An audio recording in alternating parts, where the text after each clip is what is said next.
What is up, guys? It is the Blue Bloods. You could tell, not my usual spot in a hotel room, but I had to get my guy, Michael Tutsie, on the podcast today. NDSU defensive back all over the field, a first team FCS All American, multiple time All MVFC selection, man. One of the leaders of the number one defenses in the country at the FCS level, man. Michael, appreciate you coming on the show, man.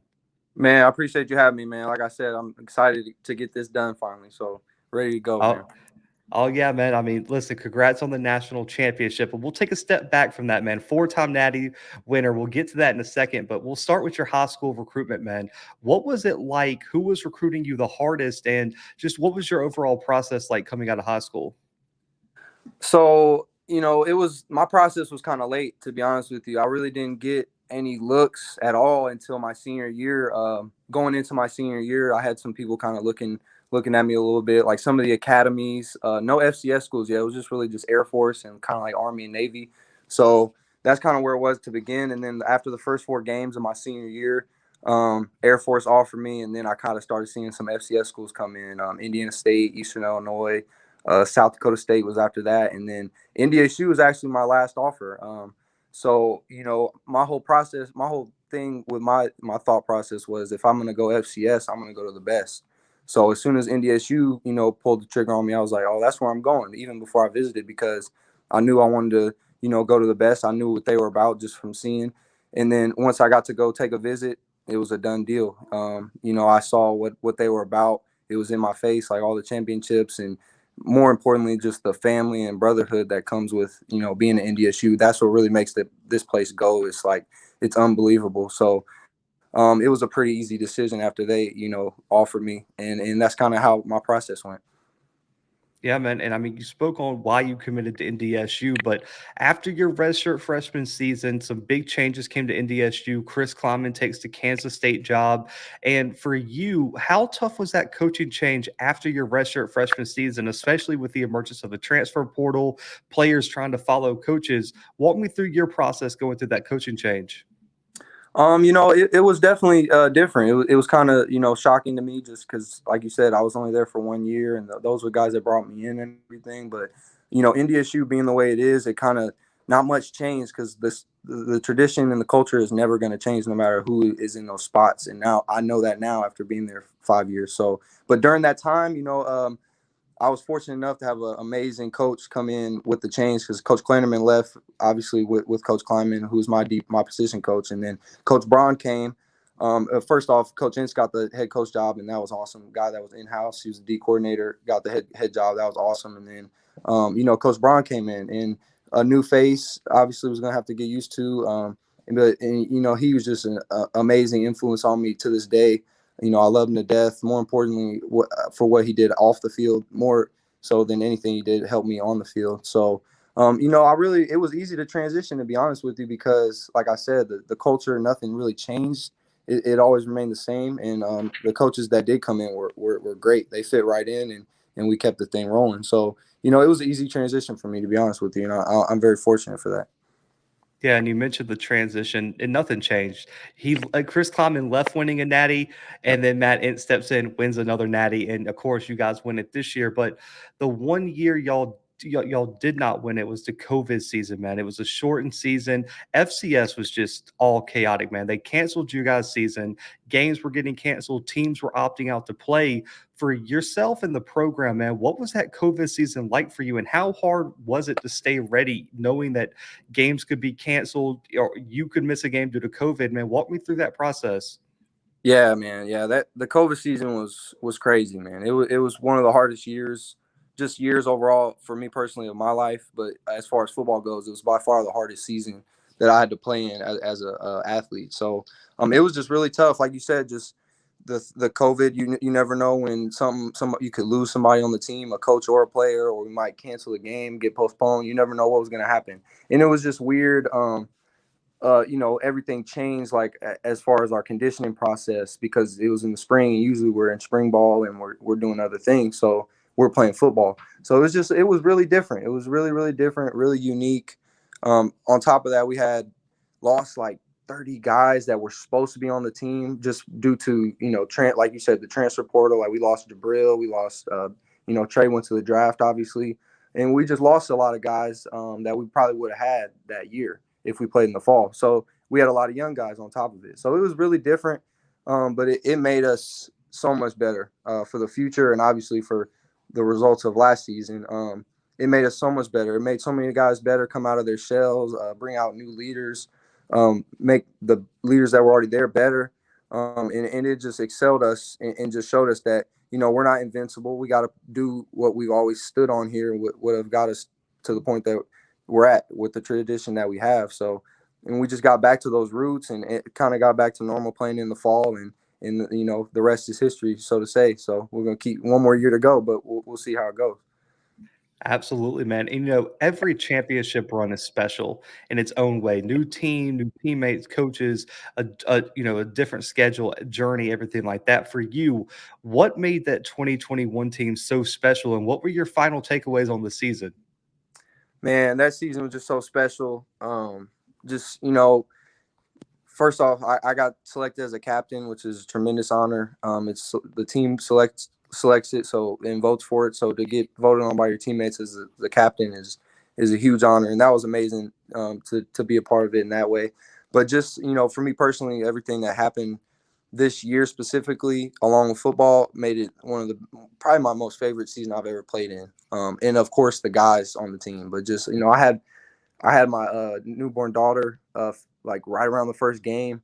Then I was also student teaching in the middle of the season to finish my degree up, which was crazy and a lot of hard work. But like I said, the people and the players and the coaches that were around me and on the NDSU football made it what it was and made it all worthwhile and helped me along the way. So it was my biggest takeaway of it though, getting more to the football side and less of my side of it, is just like we came together, with everyone doubting us, saying the dynasty's over, they're not NDSU anymore.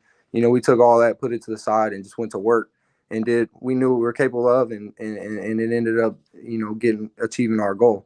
So just overcoming obstacles and leaving the critics behind.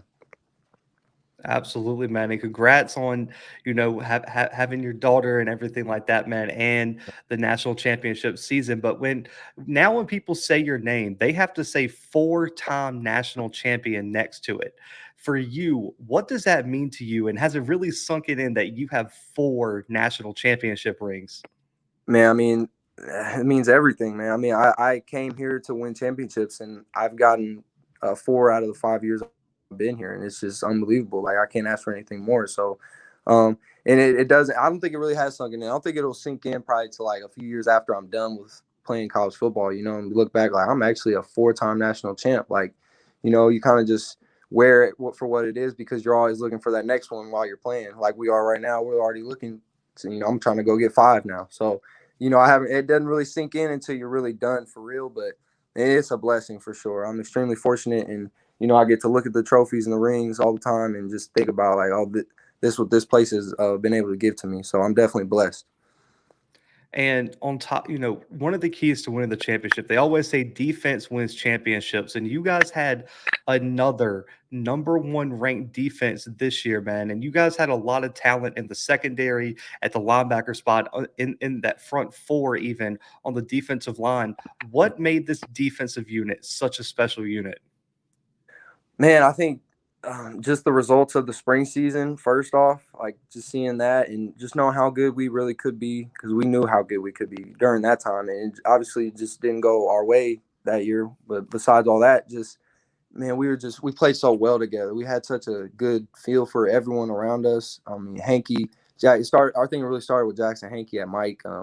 He's getting us lined up, and he was just such an amazing leader, great person off the field, and everyone really, vibed around him and kind of went as he went. I would say because he was an extremely great leader for us. And then I would say our D line, it's been like this for every year for NDSU defense. The heart and soul of the defense is the guys up front, and we definitely went as they went. Like Braden Thomas, the Mostar twins, Spencer before he got hurt. I can go on and on. Like younger guys too. Like man, like they get after it, and we win football games. A lot of people don't see stuff that goes on in the trenches. Mike Uto, Cosmo, I can't leave out those guys. Just our D line, man, is just that's what makes NDSU defense. And then we got great athletes in the back end and linebacker spots, and we can fly around to the ball. And we just got a great feel for each other. We communicate well. We play fast.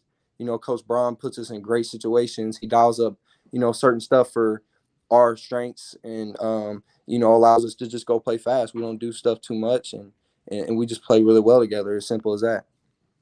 Man, it paid off in a big way. I mean, you guys dominated. I mean, ETSU had one of the top offenses in the country, had a Walter Payton Award finalist, and I don't know if they passed a 50 for the first like half of the game. It was an impressive performance, man. But everyone always asks me when I'm live, when I'm doing shows about you guys, what separates you guys from another program, man? So for you being on the inside, what are the keys to the culture that has been built at NDSU?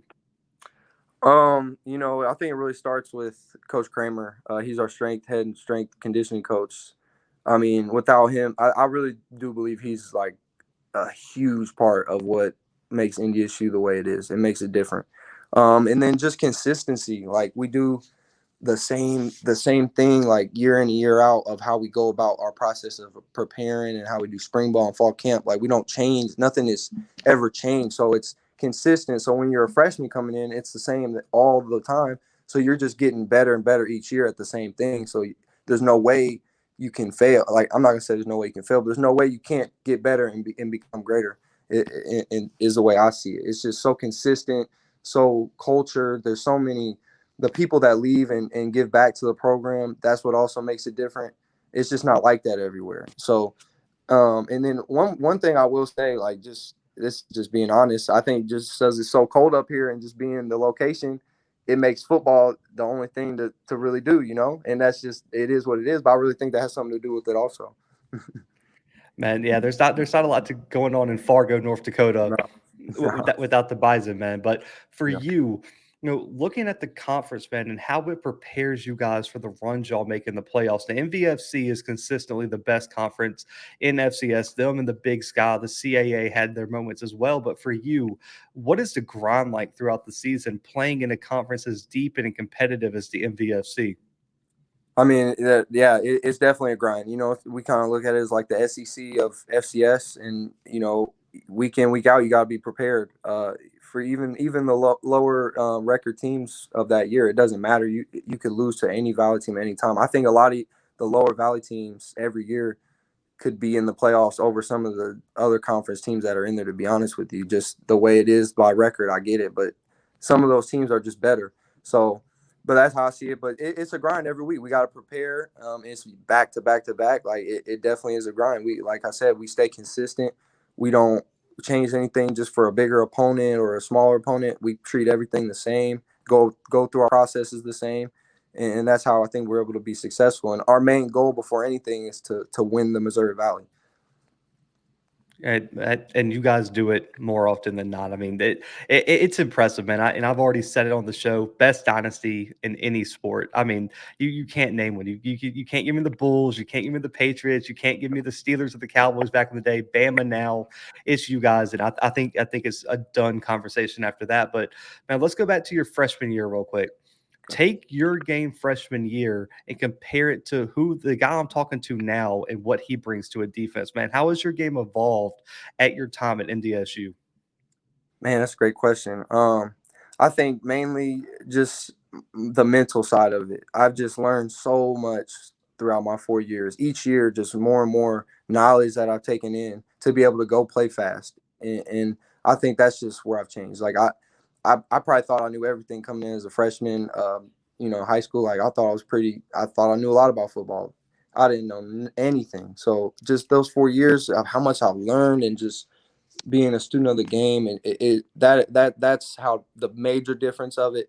And I continue to better myself in all the physical aspects. Being a better tackler, being a better in coverage and in zone and man, and just all my aspects of my game. But I think mainly on the mental side, just seeing things, seeing pictures quicker, faster, being able to make faster decisions, and letting the game slow down for me. Man, and that's a big thing a lot of players talk about is just the game slowing down for them and knowing where you got to be at certain times, man. So I like that. But let's get to know you a little bit as a player more, man. Which NFL player do you compare your game to the most? Man, that's a great question. I mean, there's a lot of guys. There's probably a lot of guys I'd like to think that I'm like, but no, no. In all seriousness, I really of all my life I've watched two people that I really try to emulate as best I can, and I just learned so much from them, and that's Tyrann Mathieu and Eric Weddle. Both those guys just and they do a little bit of different things on the field, but like both those guys are just so versatile. You can move them all around. They can be in man. They can make tackles. They can be in zone. They play high, low, and I just think that's something that I pride myself in being able to do. Is just moving around the field and being just a smart player that can be in different spots. Yeah, no. So I was just saying, like and they're sure tacklers.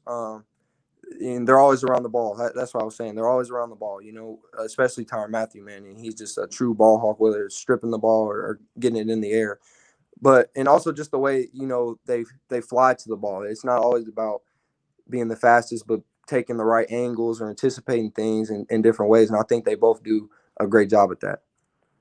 Oh, they do, man. Two of the best. I mean, Eric Weddle just won a Super Yeah. Bowl literally not even a week ago, man. But for you, I was very superstitious when I played. I had a very stringent pregame routine. I had to listen to certain things at certain times and all that. But for you, how do you get ready for game days, man?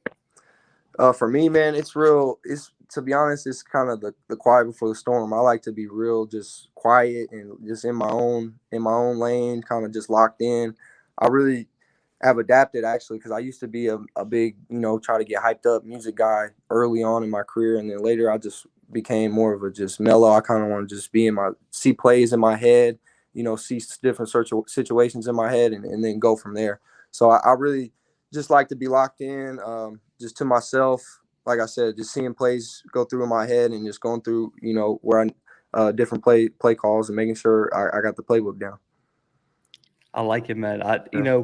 I'll agree with you, man. That some of that calm music really helps you focus, man. I think more people need to try that out, man. But Yeah. without giving me all of your trade secrets, don't give any of the wide receivers secretly watching this any ammo. But if you're one on one with the wide receiver, what's the number one mistake they can make against you?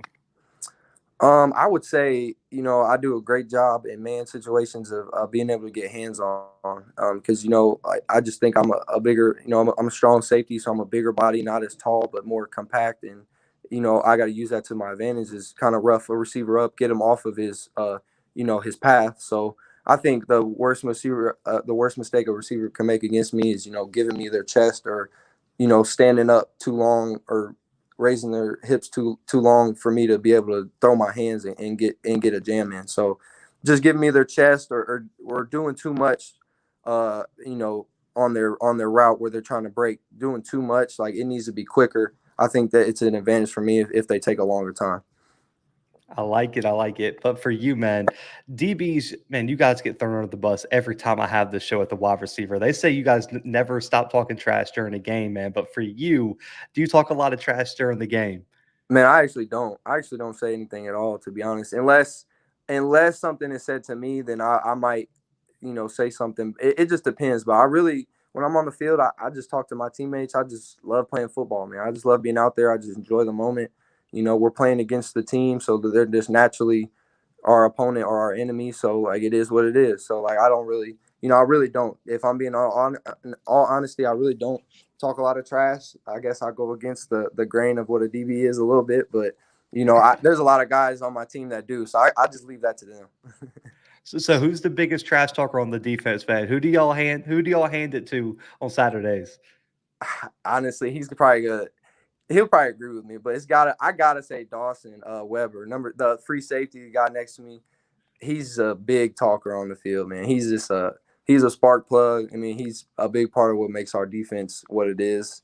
We all bring, like I said, we all bring a different aspect, but his energy and that translates sometimes to talking trash, but it's just who he is and it makes him go. So, you know, I love it. We all love it, and I would definitely say him. I think he would tell you the same thing. I love it, man. I love it. So we'll give a little bit of credit to the offensive side of the ball here. Who is the Yeah. best offensive player you've ever had to face?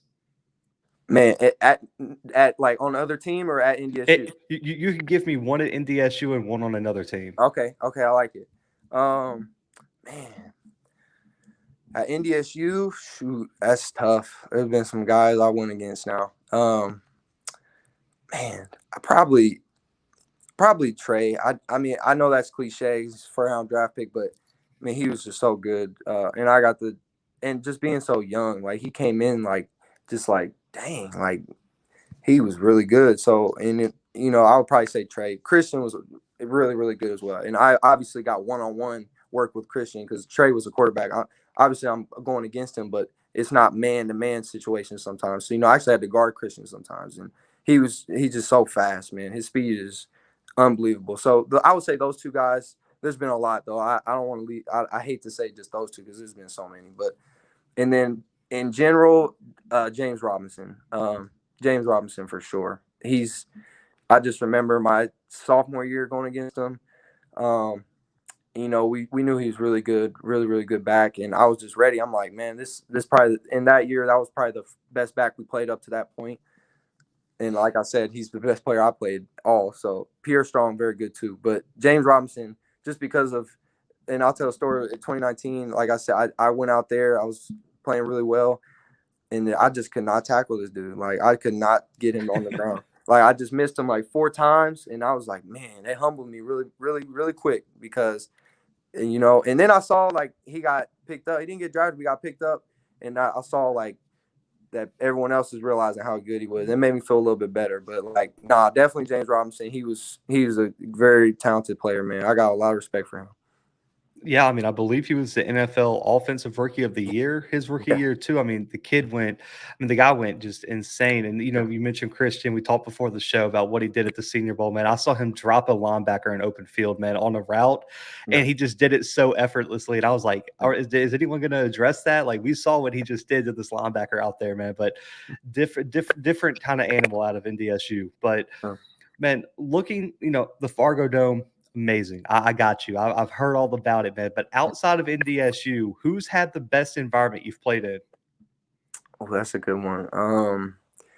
I hate to say it, but I really like South Dakota State. I hate to say it. I hate to say anything good about them, but their stadium's pretty nice. I do. I like how it's outside and it's kind of it's just as big as ours and it goes all the way around. It's kind of like it just gives you the FBS stadium feel. To be honest with you, so I like playing there, and they hate us too. It's always rowdy and it's always rocking when we're there. So that environment is up there. But if I had to give another one besides them, because I don't want to just give them all the credit, I'll probably say, shoot, that I've been to.